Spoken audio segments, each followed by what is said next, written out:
Si era rifornito per coprire la piazza di spaccio in vista delle festività natalizie o forse in vista del nuovo lockdown di cui si parla tanto a livello nazionale negli ultimi giorni?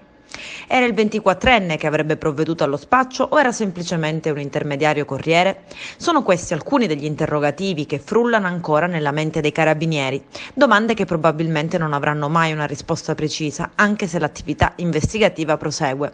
Il 24enne incensurato e pertanto insospettabile di Casteltermini è stato però trovato mentre passeggiava per le strade del centro di Casteltermini in possesso di 300 grammi di cocaina. Un unico panetto custodito in uno zainetto che avrebbe dovuto essere naturalmente suddiviso in dosi.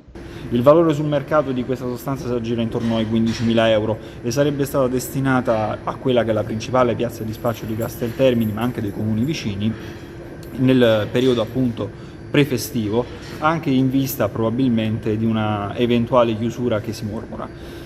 Il danno a livello sociale sarebbe stato inimmaginabile, perché soprattutto in piccoli centri un quantitativo così importante di droga avrebbe potuto causare, soprattutto fra i giovanissimi, molti danni, qualcuno probabilmente anche irreversibile. Come ha giustificato il possesso da questo combattente?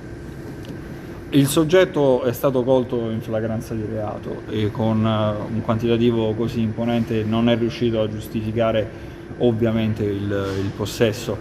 Il fatto di viaggiare chiaramente anche da incensurati, in quanto il soggetto è incensurato all'interno del proprio comune, probabilmente gli conferiva o gli dava quella sicurezza di poter passare inosservato alle forze dell'ordine.